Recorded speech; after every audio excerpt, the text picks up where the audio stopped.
Para a nossa meditação, vamos abrir a palavra do Senhor em Gálatas capítulo 1, versículo 6 até o versículo 9. Abra sua Bíblia nesse texto. Gálatas capítulo 6. Gálatas tem uma mensagem central sobre a justificação pela fé em Cristo, porque a justificação é o ato pelo qual Deus nos declara justos pelos méritos de Cristo. E nós estaremos lendo o versículo 6 até o versículo 9. Epístola de Paulo aos Gálatas, capítulo 1, versos 6 ao 9. Todos acharam? Você que está em casa também, abra sua Bíblia, acompanhe a leitura para a sua edificação. E vamos ler esse texto, todos juntos? Admira-me que estejais passando tão depressa daquele que vos chamou na graça de Cristo para outro evangelho, o qual não é outro, senão que há alguns que vos perturbam e querem perverter o evangelho de Cristo. Mas ainda que nós, ou mesmo um anjo, vindo do céu, vos pregue evangelho que vá além do que vos temos pregado, seja anátema. Assim como já dissemos, e agora repito, se alguém vos prega evangelho que vá além daquele que receber, seja anátema. Que Deus nos abençoe.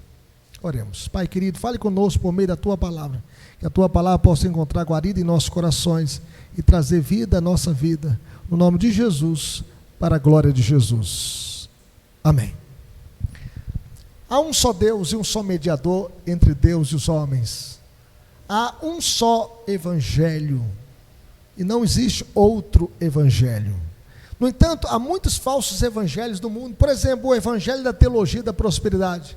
Este evangelho diz que nós devemos comer o melhor desta terra, porque você é filho do rei, você não pode sofrer, você não pode ficar doente, você não pode ser pobre. Se o seu pai é rico, então o filho tem que ser rico. Este é o evangelho da prosperidade. Mas existe também o evangelho liberal. É o evangelho que diz que se somos salvos pela graça, a graça nos dá permissão para vivermos de qualquer maneira, para vivermos no pecado. Este é o evangelho liberal. Este é o evangelho que quer atualizar a Bíblia. Alguns chegam a dizer o seguinte: nós precisamos atualizar a Bíblia, como se a Bíblia tivesse desatualizada. A Bíblia é mais atualizada do que o jornal de hoje. É mais atualizada do que tudo. A Bíblia é atualíssima. Não é a Bíblia que precisa ser atualizada, é a nossa vida que precisa ser atualizada pela Bíblia. A palavra de Deus que precisa atualizar a nossa vida. Então este evangelho liberal é o evangelho dos libertinos. Todavia nós somos chamados, meus irmãos, para a liberdade, mas não para a libertinagem. Não para a libertinagem. Mas existe também o evangelho da última revelação. Como a igreja cristã Maranata, que todo culto tem que ter revelação. Se você sonhou com alguma coisa escura, é bruxaria. Se sonhou com vermelho, é o sangue de Jesus. Se sonhou com pano branco, é pureza. Se sonhou com alguma coisa verde, é esperança. Se sonhou com chifres, é o diabo, que vai te tentar a semana inteira. Então, existem muitas pessoas que às vezes seguem a última revelação. Mas a Bíblia, meus irmãos, é mais a revelação do anjo atual hoje, é uma revelação espúria, uma revelação que não tem fundamento bíblico, como Joseph Smith, que recebeu a revelação do anjo Moroni, e ele recebeu o outro testamento de Jesus Cristo, o livro dos Mormons. Já tiveram contato com a igreja dos santos dos últimos dias? Eles têm uma outra revelação, um outro evangelho. Esse é o evangelho da última revelação. E este evangelho não é o evangelho de Jesus, porque mesmo se descesse aqui nesta noite um anjo trazendo outra revelação, que não seja aquilo que foi revelado, seja anátema. Não é isso que diz o texto aqui? Olha lá o que diz Paulo, capítulo 1, vamos ler comigo? Verso 8, olha o que diz o texto. Capítulo 1, verso 8. Mas ainda que nós, ou mesmo um anjo, vindo do céu, vos pregue o evangelho que vá além do que vos temos pregado, seja anátema. O que é anátema? Você sabe o que é anátema? Seja maldito. Todo aquele que prega um outro evangelho que não seja esse que foi revelado, seja maldito. Mas existe também o evangelho judaico. Já viu aquelas igrejas que tem o candelabro, né, que tem a bandeira de Israel no templo? Na época de Paulo, as igrejas da Galácia estavam sendo perturbadas por esse evangelho. Para os judaizantes, a fé em Cristo não era suficiente para a salvação. era a fé em Cristo mais Moisés, a fé em Cristo mais a lei, para serem salvos. E por essa razão, Paulo vai direto ao ponto, para esses falsos mestres que estavam pervertendo o evangelho. E ele diz: seja anátema aqueles que querem perverter o evangelho, aqueles que querem distorcer o evangelho, aqueles que querem atualizar o evangelho, aqueles que querem mudar a mensagem do evangelho, seja anátema. A Bíblia tem que ser seguida como ela foi revelada. E nós podemos perceber, segundo John Stott, a epístola aos Gálatas é a única em que não há oração, nem louvor, nem ações de graça, nem elogios. Por quê? Porque esses irmãos estavam abraçando um outro evangelho, uma outra mensagem, estavam deixando o evangelho revelado para seguir o evangelho da última revelação. E aqui nós podemos ver, em primeiro lugar, que as igrejas da Galácia estavam abandonando o verdadeiro evangelho. Vai aparecer aí na tela, não vai? Vamos ler comigo, verso 7, todos juntos? Admira-me que estejais passando tão depressa daquele que vos chamou na graça de Cristo para outro evangelho.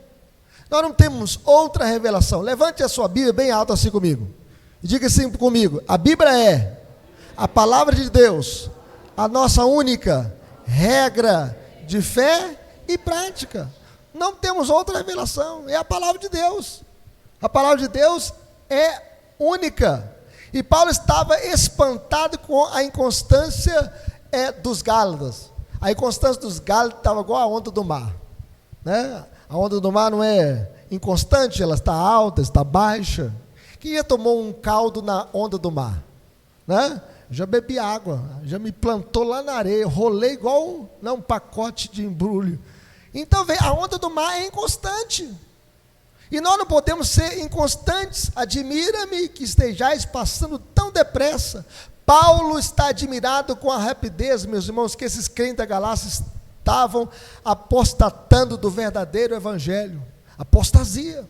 Nós vivemos num tempo de apostasia. Paulo é que tinha evangelizado esses irmãos na sua primeira viagem missionária. E eles se afastaram daquele que vos chamou na graça. O texto diz: daquele que vos chamou na graça de Cristo para outro evangelho. Deus nos chamou na graça. E abandonar o evangelho da graça não é simplesmente mudar de igreja, mas é abandonar o próprio Deus da graça. É abandonar o próprio Deus. Segundo John Stott, afastar-se do evangelho da graça é afastar-se do próprio Deus da graça. E eles mudaram para outro evangelho, um evangelho de obras. Eles acrescentaram méritos humanos ao mérito de Cristo, obras humanas à obra de Cristo. Eles estavam abandonando o verdadeiro evangelho e abraçando um evangelho legalista, um evangelho meritório. Mas nós não temos mérito diante de Deus. Deus recebe o nosso culto aqui não pelos nossos méritos, porque todos pecaram e carecem da glória de Deus. Deus recebe o nosso culto por causa dos méritos de Jesus, por causa da cruz de Cristo, por causa da sua graça. Os judaizantes, meus irmãos, ensinavam que era a fé em Cristo mais a lei de Moisés para serem salvos. Eu gostaria que você lesse comigo. Estava andando hoje com o Anilton lembrou do primeiro concílio em Jerusalém, no primeiro século.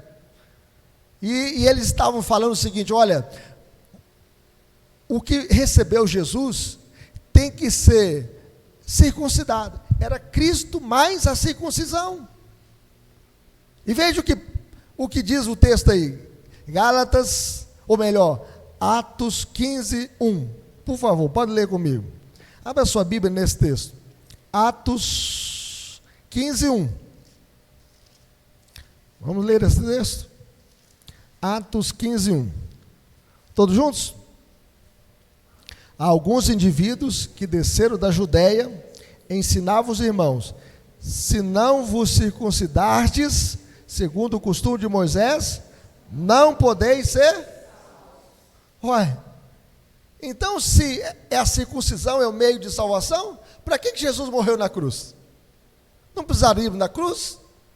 Não precisaríamos da morte de Jesus na cruz? Não era Cristo mais a circuncisão, é só Cristo e nada além de Cristo.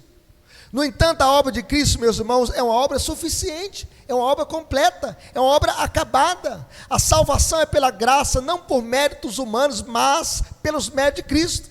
É por isso que Paulo fala aos Efésios assim: pela graça sois salvos, mediante a fé. Isso não vem de vós, é dom de Deus, não de obras, para que ninguém se glorie, é pela graça. A Bíblia diz que onde abundou o pecado, superabundou a graça. E quem não está debaixo da graça, está debaixo de desgraça, de condenação, de morte. Mas em segundo lugar, meus irmãos, os falsos mestres estavam perturbando as igrejas e pervertendo o evangelho da graça. Esse é o segundo ponto, vamos ler? O qual não é outro, senão que alguns que vos perturbam e querem perverter o evangelho de Cristo. Então, outro evangelho não existe, porque não existe um segundo evangelho legítimo. Não tem um segundo evangelho, só tem um evangelho. E esse outro evangelho não passa de um falso evangelho. Não é evangelho, boas novas, de maneira alguma, mas um jugo de servidão, de escravidão à lei e à abolição da graça. E esses falsos mestres estavam perturbando as igrejas da Galácia com esse falso evangelho, uma vez que exigiu dos gentios a circuncisão como requisito indispensável para a salvação. E nós podemos ver que falsificar o evangelho resulta sempre em perturbação para a igreja. O diabo gosta de perturbar a mente da gente. Eu lembro que eu converti com 18 anos de idade. Eu li uma passagem na Bíblia: quem blasfemar contra o Espírito Santo não há perdão, nem nessa vida e nem na outra. E o diabo então colocou na minha mente que eu tinha blasfemado contra o Espírito Santo. Eu fiquei perturbado. Eu ajoelhei assim, beirando a minha cama, eu falei com Deus: Senhor, se eu for para o inferno, até no inferno eu quero te servir. E aí eu fiz uma oração a Deus: manda o meu tio aqui, ele me evangelizou, eu conheci Jesus. E aí, passado um tempo, eu estava lá atribulado, com a alma abatida. Meu tio toca a campainha e ele chega montado na bicicleta dele. Lá em Valadares é tudo plano, ele andava de bicicleta muito bem. E eu falei: olha, tio, Deus te mandou aqui. Eu terminei de orar, praticamente o senhor bateu aqui em casa. Aí eu contei para ele que eu estava sendo perturbado e que eu achava que eu tinha blasfemado contra o Espírito Santo. E ele falou assim: não, você não blasfemou contra o Espírito Santo, porque quem blasfema contra o Espírito Santo não sente arrependimento, não tem sentimento de culpa. Quem blasfema contra o Espírito Santo, quanto mais ele peca, mais ele quer pecar, porque o seu coração está empedernido e a sua mente está cauterizada. Quem blasfema contra o Espírito Santo nunca mais tem o toque do Espírito Santo no seu coração. E quem nos convence do pecado, da justiça e do juízo é o Espírito Santo. Se não for por obra do Espírito Santo, ninguém pode ser salvo. Quem não é tocado pelo Espírito Santo está com o seu coração endurecido para sempre. E então aquilo sai um peso da minha mente, do meu coração. E aquela perturbação que está na minha mente foi embora. Eu não sei se você já teve alguma perturbação na sua mente, pensando em desistir da fé. Mas existem muitas pessoas que às vezes vão ser usadas pelo diabo, tentando perverter a sua fé. Falsificaram o evangelho, e esses falsos mestres estavam pervertendo o evangelho, eles estavam alterando a essência do evangelho. Uma salvação dependente da circuncisão não é um evangelho alternativo, mas um evangelho pervertido. Não é um evangelho alternativo, mas um evangelho pervertido. Calvino diz o seguinte: a perversão é pior do que a corrupção. Quando a glória da justificação é atribuída a outrem, uma armadilha para a consciência das pessoas é preparada e o Salvador não tem mais o seu lugar ali, e a doutrina do Evangelho é arruinada. Está na tela aí? Então, olha, a perversão é pior do que a corrupção. Então o Evangelho pervertido não é o Evangelho de Jesus, mas o Evangelho que veio para perturbar a mente das pessoas. Lutero chega a dizer o seguinte: é ou a graça ou a lei. Mesclar estas duas coisas é eliminar inteiramente o evangelho de Cristo. Para que a lei serve? A lei serve para que a gente possa reconhecer que somos pecadores. A lei não é meio de salvação. A lei mostra que todos pecaram. A lei é como espelho. Quando você veio aqui para a igreja, você ficou diante do espelho. Você escovou os dentes, penteou o cabelo. E você sabe que o seu cabelo está penteado? A não ser aqueles que já caíram do cabelo, não penteiam mais, né?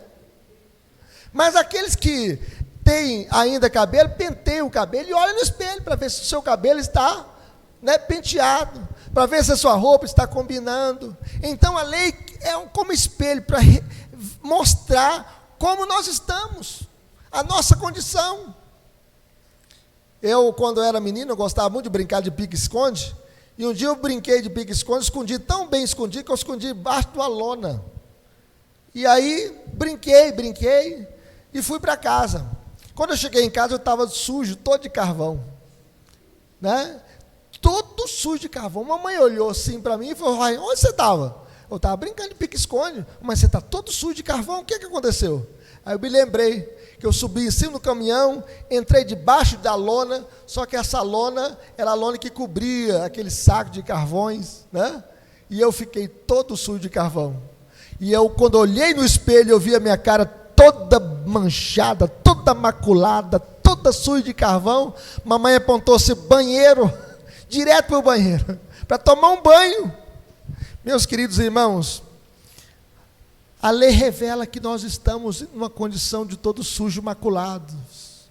E o único que pode nos lavar de todos os nossos pecados é o sangue de Jesus. A Bíblia diz: se andarmos na luz como Deus está na luz, mantemos comunhão uns com os outros, e o sangue de Jesus, seu Filho, nos purifica de todo o pecado. Não existe nenhum ritual que pode lavar o pecador, nem a circuncisão, nem qualquer outro ritual religioso, só o sangue de Jesus. Por isso a Bíblia diz que há um só Deus e um só mediador entre Deus e os homens, Cristo Jesus, homem, e mais ninguém. Mas em terceiro lugar, meus irmãos, o Evangelho de Cristo não pode ser alterado, não pode ser modificado, não pode ser atualizado segundo as normas dos homens, porque ele é completo. Veja o que diz o verso 8 e 9, vamos ler? Mas ainda que nós, ou mesmo anjo vindo do céu, vos pregue evangelho que vá além do que vos temos pregado, seja anátema. Assim como já dissemos, e agora repito, se alguém vos prega evangelho que vá além daquele que receber, seja anátema. Você pode escrever aí no cantinho da sua Bíblia, seja maldito. Às vezes essa palavra não é tão comum hoje, mas anátema quer dizer seja amaldiçoado. E aqui Paulo fala o seguinte: nem mesmo os apóstolos, nem Pedro, nem João, nem Tiago, nem Paulo poderiam pregar um outro evangelho. O evangelho é imutável. O evangelho não era de Paulo, mas de Cristo. Paulo invocou uma maldição divina sobre a própria vida, caso ele pregasse um evangelho que fosse além daquele que ele havia pregado inicialmente. Nem ele poderia pregar um outro evangelho. Isso significa, meus irmãos, que a mensagem é maior do que o mensageiro. A mensagem do Evangelho é muito mais importante do que o pastor Marcelo, do que o pastor Rui, do que toda a igreja. Por exemplo, se a igreja presbiteriana do Brasil abandonar a Bíblia, ela deixa de ser igreja. Toda igreja que abandona a Bíblia deixa de ser igreja. Por exemplo, uma igreja que abraça o homossexualismo, uma igreja inclusiva, podem ter o casamento homossexual, né? Meus irmãos, isso é alterar a Bíblia, porque casamento é entre um homem e uma mulher. Nós não podemos mudar isso. E outra coisa, se todo casamento fosse homossexual, nós iríamos acabar com a raça humana, porque casamento é entre um homem e uma mulher. Por exemplo, se nós abraçássemos, por exemplo, a ideologia de gênero, a ideologia de gênero diz que crianças podem ser trans. Isso é mutilação, meus irmãos. Já pensou, criança pode dirigir? Pode tirar carteira? Pode. Mas criança pode mudar sexo? Pode? Não. Sabe por quê? Porque criança não sabe ainda o que quer. Por exemplo, se o pai chegar em casa, o filho, eu vou na escola essa semana, não. O pai pode deixar o filho em casa? Se ele deixar, ele pode ser acionado ao conselho tutelar, e o conselho tutelar tomar a guarda dessa criança. E ele perdeu o pátrio poder, o poder da família. Se a criança não pode deixar de ir para a escola, nós iremos deixar a criança querer ser o que ela não é? Por exemplo, tem jeito de mudar a ciência? XX, XY. Existe homem e mulher, meus irmãos. Nós não podemos mudar o que Deus fez. A queda, o pecado quer deturpar as coisas que Deus fez. E é por isso que nós devemos investir na família, orar pela família, porque a família hoje está sendo atacada. E a igreja é composta por muitas famílias. E nós devemos amar a família. E as famílias, né, têm que ser cuidadas pela igreja, porque a igreja foi comprada pelo sangue, o sangue de Jesus. Então a Bíblia fala aqui para nós: nem mesmo o anjo vindo do céu pode pregar um outro evangelho, um evangelho diferente daquele que temos recebido. Ainda que um anjo descesse do céu para anunciar um outro evangelho, esse ser celestial deveria ser de pronto rejeitado e amaldiçoado.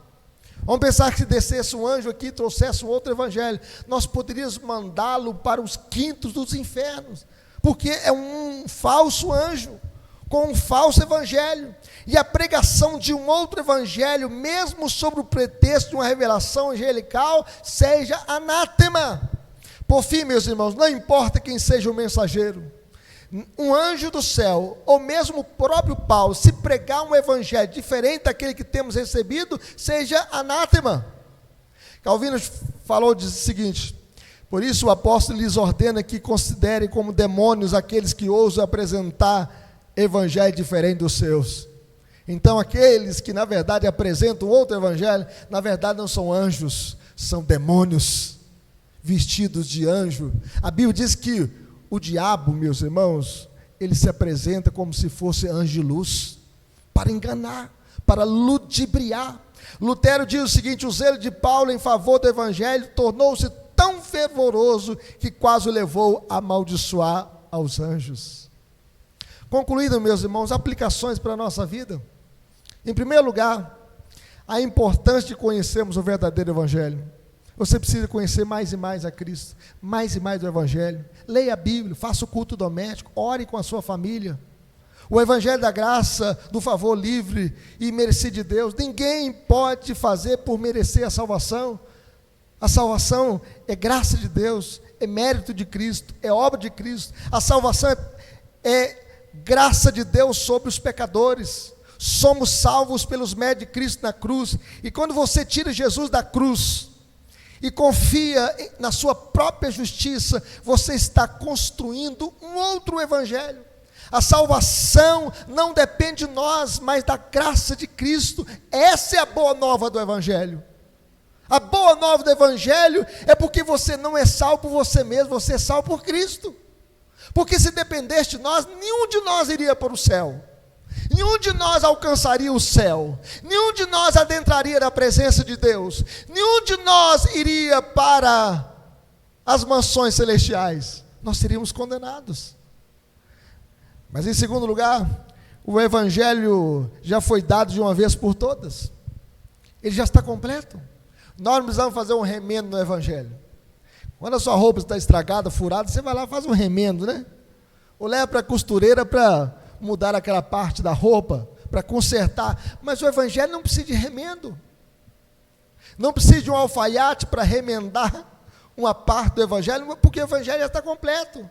Há um só evangelho, e este evangelho não muda com o passar do tempo. Nós temos mais de 2000 anos de cristianismo, o evangelho não muda, porque o evangelho é revelação de Cristo. Ele já revelou plenamente o evangelho. E se alguém tentar acrescentar alguma coisa, a Bíblia diz: seja maldito. O verdadeiro evangelho é o evangelho do Novo Testamento. Do Novo Testamento. Nós não temos outro testamento. Mas vejam bem, meus irmãos, não tem novas revelações hoje. Nós não temos que buscar novas revelações. Joseph Smith, com a revelação do anjo Moroni, criou uma nova seita, a seita dos Mormons. Seja maldito. Esse anjo Moroni e essa revelação, e todos aqueles que abraçarem essa revelação, porque é outra revelação. Maomé, com a revelação do anjo Gabriel, criou a seita do islamismo. Alá é Deus e Maomé é o seu profeta. E eles acreditam em outro céu. Sabe o que eles acreditam?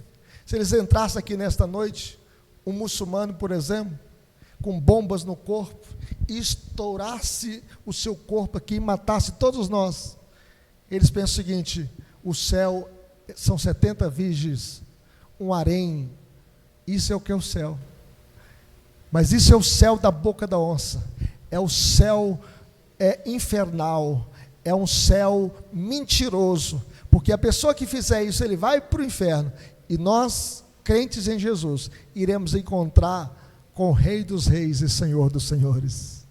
E se fosse essa noite, nós iríamos jantar na presença de Cristo, o nosso Rei. Louvado seja Deus, porque quem nos salvou foi Cristo.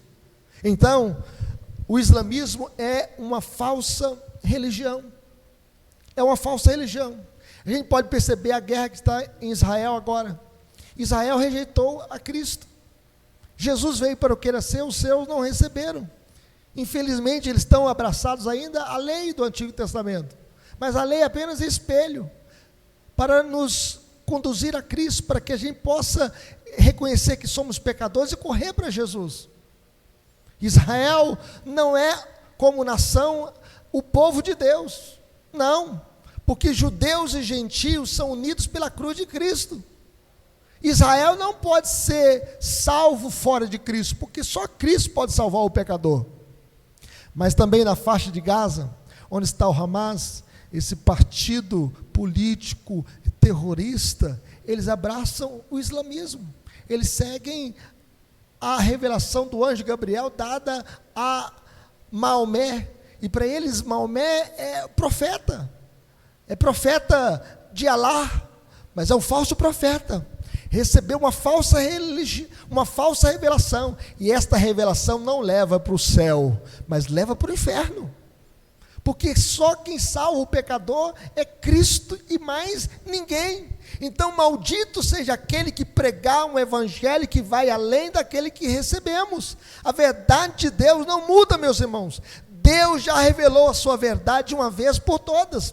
Então, para todos os que seguem a Cristo, tudo que Deus queria revelar já está na Bíblia e não no Alcorão, e não no Outro Testamento de Jesus Cristo, dado pelo anjo Moroni a Joseph Smith. Agora, cabe a nós conhecer a Deus pelo estudo da palavra de Deus. Jesus diz: examinai as Escrituras, porque julgais ter nelas a vida eterna, são elas mesmas que testificam de mim. E nós devemos então conhecer mais e mais a Deus por meio da sua revelação plena, cabal, verdadeira. Esta é a revelação de Deus. Nós não temos outra revelação. Mas finalmente, meus irmãos, em quarto lugar, existe um perigo constante de apostasia. Eu conheci um homem que já foi professor da escola bíblica dominical, e este homem recebeu um falso profeta na sua casa, e esse falso profeta trouxe uma outra revelação para ele, e esse falso profeta colocou na mente dele que o colo era o Cristo, e ele acreditou, e este homem ficou pinel. Um dia ele foi falar para sua mulher que o colo era Cristo. A mulher disse: não, eu conheço Jesus, eu sei quem é Jesus, o Jesus que já se revelou, que nasceu da Virgem Maria, gerado pelo Espírito Santo, que se encarnou, habitou entre nós. Eu creio em Jesus, e eu sigo a Bíblia. E este homem ficou tão furioso com a sua mulher, que ele bateu na sua mulher, e a cabeça dela ficou desse tamanho, tão inchada. Ela teve que ficar escondida alguns tempos, porque este homem ficou louco. Este homem ficou internado no hospital psiquiatra, alguns meses, tomando remédio. Alguns pensavam que ele ia melhorar. Ele ficou até preso com aquela camisa de força, para que pudesse detê-lo. Até que ele saiu mesmo dessa internação, desse hospital psiquiatra, e ele continuou louco. Ele morreu pensando que o colo era o Cristo. Morreu e foi para o inferno. Este homem, um dia eu estava pregando na escola dominical, ele foi lá e me xingou todo, porque ele queria que eu aceitasse que o Collor era o Cristo. Eu disse, eu conheço Jesus, e Ele é o caminho, a verdade e a vida, e este evangelho que você está pregando é um outro evangelho, e quem prega um outro evangelho, diz Paulo, seja anátema. Então, meus irmãos, daí a necessidade de vigilância, oração e firmeza no verdadeiro evangelho da graça de Cristo, para a gente não desviar nem para a esquerda e nem para a direita, mas seguir o verdadeiro evangelho. Os que ensinam um falso evangelho desencaminham outros do caminho da salvação. Por isso, maldito seja o que pregar e abraçar um evangelho diferente do que está no Novo Testamento. E Jesus chega a dizer o seguinte, e quem quiser tropeçar um desses pequeninos crentes, melhor lhe fora que se lhe pendurasse ao pescoço uma grande pedra de moinho e fosse lançado no mar. Vocês conhecem pedra de moinho? Quem conhece pedra de moinho aqui? Vocês já viram? Vocês já viram o monjolo, né? A água, com a força da água rodando aquela pedra, tem uma pedra por baixo, uma pedra por cima que roda, e ali coloca o milho, e o milho é triturado pela ação desta pedra, na força da água que vai girando esta pedra para triturar ali o moinho, e ali faz o que? Faz a farinha de biju, faz a canjica, tudo nessa pedra de moinho, e esta pedra de moinho, creio eu, que ela pesa mais de uns 60 quilos, não é verdade? E aí Jesus está falando, olha, aquele que quiser tropeçar um desses pequeninos crentes, é melhor que pegue esta pedra, amarre esta pedra no pescoço e se afunde na profundeza do mar. Ah, meus irmãos, quem quiser perturbar a fé de vocês, que seja anátema, porque nós já abraçamos o verdadeiro evangelho, o verdadeiro Cristo, porque há um só Deus e um só mediador entre Deus e os homens, Cristo Jesus, homem. Amém? Que Deus abençoe. Eu convido os irmãos a se colocarem em pé. Vamos falar com Deus. Vamos colocar a nossa vida nas mãos do Senhor. Eu gostaria que você colocasse um familiar seu, quem sabe está no espiritismo, na macumbaria, ou longe de Cristo, com o coração empedernido. Peça ao Senhor, ó Deus, salve o meu filho, a minha filha, o meu genro, o meu parente, o meu vizinho, que eles possam abraçar esse verdadeiro evangelho. Porque quem não abraçar o verdadeiro evangelho, meus irmãos, está caminhando a passos largos para o inferno. Vocês estão sentindo calor? O calor está forte? Está forte, não está? Agora imagine o inferno. Imagine o inferno. O inferno é muito pior, meus irmãos, do que o calor que você está sentindo nesses dias. O inferno é onde o bicho não morre, nem o fogo se apaga. E quem não tem Jesus está caminhando para o lago de fogo. Por isso, siga a Cristo, ame a Cristo, pregue a Cristo, porque só Ele pode salvar o pecador da morte eterna. Vamos falar com Deus. Pai bendito, estamos aqui para falar com o Senhor, ó Deus, derramar a nossa alma perante o Senhor. Queremos conhecer mais e mais ao Senhor, mais e mais o Teu Evangelho. Queremos, ó Deus, também, ó Deus, saber que só o Senhor se manifestou, já se revelou, que o Evangelho é completo, e nós não queremos, ó Deus, desviar nem para a esquerda, nem para a direita, Senhor, mas nós queremos andar na presença de Cristo, servindo a Cristo de todo o nosso coração. Salve vidas, Senhor, tira as pessoas do caminho da morte para o caminho da vida, tira as pessoas da escuridão para a luz, tira as pessoas do caminho do inferno para o caminho do céu, é o que pedimos, ó Deus, e continue fortalecendo a nossa fé. E se alguém, ó Deus, quiser atrapalhar a caminhada de algum crente aqui, que seja anátema, Senhor, que seja amaldiçoado, porque, ó Deus, nós já abraçamos o verdadeiro Evangelho, o verdadeiro Cristo, e nós queremos amar mais e mais a Cristo. Segure em nossas mãos, Senhor, para que possamos te servir sempre, que aquele que entrou aqui triste, Senhor, possa sair daqui alegre na Tua presença, que aquele que entrou aqui desanimado, possa sair daqui forte no Senhor, para te servir de todo o coração e para compartilhar o que ouviu aqui com outras pessoas. No nome de Jesus, para a glória de Jesus. Amém. Querido povo de Deus, povo mais feliz da terra, povo que tem um nome escrito no livro da vida, receber a bênção do Senhor. Que a graça de nosso Senhor e Salvador Jesus, uma graça que é melhor do que a vida, Que o amor de Deus, o amor infinito e eterno, e as ternas consolações do Espírito Santo, do Espírito vivificador, do Espírito consolador, sejam com todos vós e sobre todo o povo de Deus, espalhado sobre a face da terra, desde agora e para sempre. Amém. Deus abençoe os irmãos, ide em paz, que a bênção de Deus esteja sobre vocês. Estarei à porta comentando os irmãos, eu, o Anilton, nosso irmão, e que está sempre ministrando aqui na Escola Dominical. Que Deus abençoe a todos.